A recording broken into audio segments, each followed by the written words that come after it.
14 and 15. Incwadi kwabasekolose, Colossians abakhushayo, chapter 2, verse 14 and 15.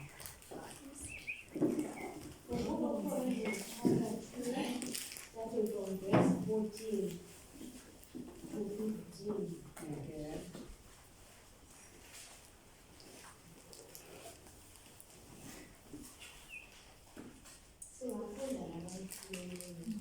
Sisayingathixoma phepha satyhiwe. Maside siyifumane sonke. Eze siXhosa zizathi ewuqinile umbhalo. Kwabasekolose chapter 2, verse 14. Safunda 14 and 15. He had to say in the Bible says, freedom from human regulations, who like in Christ. Verse 14. He forgave us all our sins, having cancelled the written code with its regulations that was against us, and that stood opposed to us. He took it away, nailing it to the cross. Verse 15.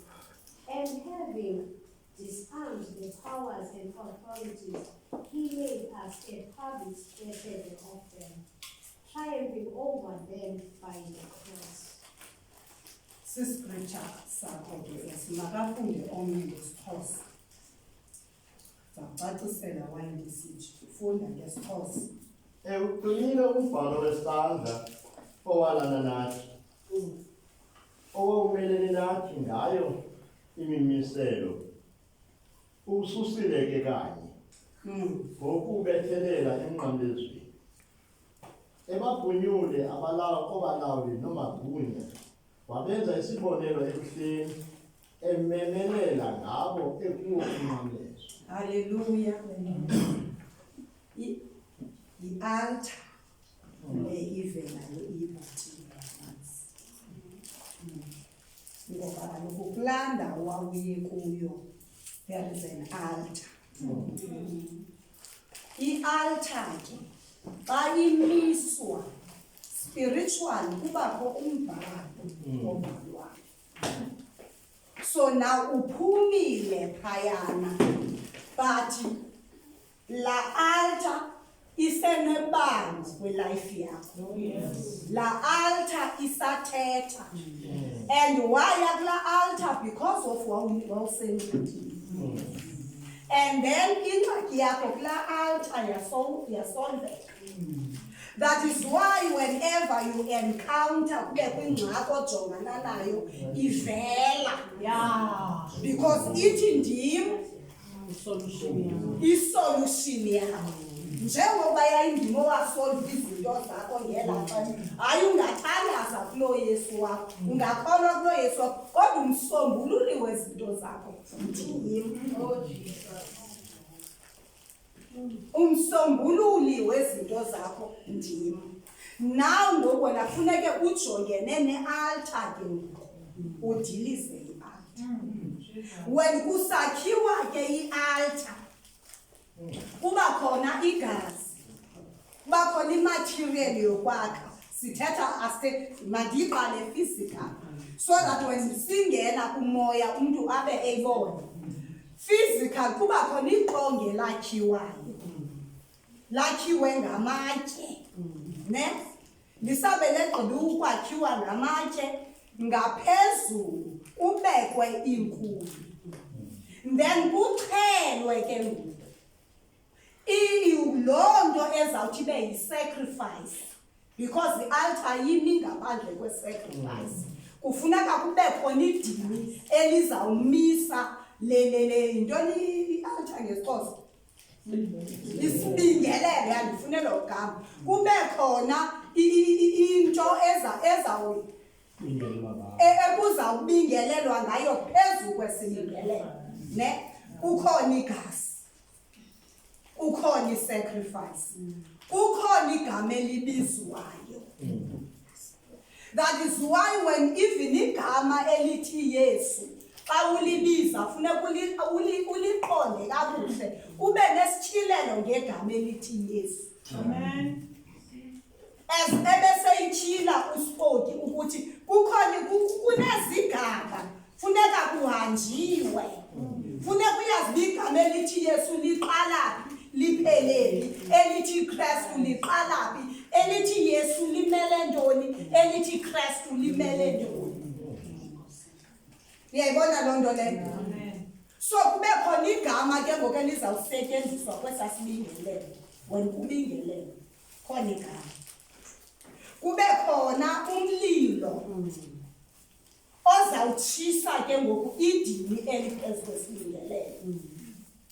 Uyayibona loo nto leyo? Now ayikwazi ukuwa ke ngoku isibingelelo. Akekho umuntu, ayikho into enamandla ukuwisa nokuchitha isibingelelo ingesiswe esinye isibingelelo. Iba yi-altar versus altar. So when usima ke ngoku umelana ne-altar, wena qala funeka unikele wena because ngoku idini lizoba nguwe. Amen. When incwadi yokuqala kaPeter chapter 2 uverse 5 uthi nani njengamatye nisiza kulo ilitye elinguKristu, ilitye lembombo elikhethiweyo nguThixo licetyisiwe ngabantu. Uthi nina xa nisiza kweli litye yakhekani nani njengamatye nibe yindlu eyeyomoya. Umbingeleli wokunyusa amadini angawomoya akholeke kakuhle kuye uThixo ngaye uYesu Kristu. So now when elidina ke ngokulinyusa wena uyi-altar as a stone esenziwe nguKristu stone, and as a stone esakhelwe phezu kwestone esinguKristu. You build an altar ngokuthi unikele ngawe as idini. Now there is a fire. Ifire ke siyayazi ukuthi ikuye uKristu. When uJohn emtyhini uthi mna ndilibhaptiza ngamanzi kodwa luzayo yena uzalibhaptiza ngomoya oyingcwele nangomlilo. There is fire in Christ. That is why when besamkela umoya oyingcwele, umoya oyingcwele appeared as amadanga ke omlilo phezu kwawo. So you have a fire inside of you. Thina we do not call asibiza umlilo, siyawukhulula umlilo because we have a fire inside. As incwadi yesibini kaTimothy chapter 1 from verse 6 uPaul ubhalela uTimothy uthi khwezela umlilo that is inside of you. Amen. So that uzolithetha ilizwi likaThixo ube bold ngoba uThixo akasinikanga moya wabugwala. Usinika umoya wamandla, usinika umoya wothando, usinika umoya wesidima or ingqondo ezinzileyo. So you have fire inside of you and you have the name ubiza igama lenkosi uYesu uKristu. Now wakugqiba ke ngoku usebenzisa lo magama ukuba ngegama unegama musi ngegama lenkosi uYesu Kristu sibingelelo ndini esithetha ngobomi bamsamazi. Namhlanje ndiyakuxhila. I denounce you, I reject you. Namhlanje nantoni na eyayibangela uba ndidibane indidibanise nawe. Namhlanje ngegama likaYesu kuphelile. Namhlanje ngegama likaYesu kuphelile. And Jeremiah chapter 1 verse, I don't know the verse, but there's a word uThixo azithethayo when ethetha noJeremiah uthi amazwi endawufaka emlonyeni wakho ngamazwi okuba udilize, ngamazwi okuba unyothule, utshabalalise, ugungule. So usixelela into yoba namhlanje it is your day. Ngoba uYesu kuLuka chapter 10 verse 19 I hope ukhona umuntu nokuyamrekhodishela, because I'm giving you the instructions when udiliza i-altar.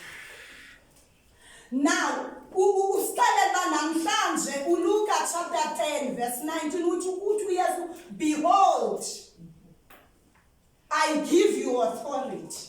Yabonani ndininika igunya lokunyathela phezu kwenyoka nonomadudwane naphezu kwamandla alo lonke utshaba. Usixelela namhlanje ke ndithatha igunya phezu kwam. Ubucinga unegunya phezu kwam, namhlanje ndithatha igunya phezu kwakho ngegama likaYesu. Yonke into uyimisile ngobomi bam, namhlanje ndinyathela ngaphantsi kwenyawo zam. Each and every power that you thought you have, namhlanje I trample it under my feet ngegama likaYesu. Kuphelile ngawe. Ndiyakuphawula, ndiyakudiliza.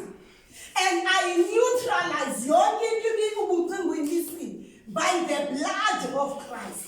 Ngoba uthi uqinile umbhalo obusalana nam. So umbhala wakho ubumelene nam namhlanje ngegazi likaYesu uqinyiwe. Umbhalo ubusima hostile against me when disease upon koThixo uzozimisa ngoba une-demand and decree. Namhlanje ilizwi likaThixo uthi wawususa, wawubethelela emnqamlezweni, ndikubethelela emnqamlezweni, ndikususile phambi kwakho. In the name of Jesus, by the blood of Christ, not the blood of Jesus, the blood of Christ. And I unleash fire. Ndikhupha umlilo. Usabundilikile phansi, khupha umlilo. And burn it to ashes. So that ivale ifiti tungaphindi. Amen. Hallelujah. Zizixhobo zebandla ezo. Hallelujah. And I can't even pray for you when it comes to the altar. Funeka ibe nguwe ozawumelana nayo. That is why ndikunika izixhobo zokuyichitha. Hallelujah. Amen. Oh Jesus. Ndiyacela ke ukuthi wonke umuntu onxibe ugreen namhlanje aze ngaphambili. Ngoba sisisagu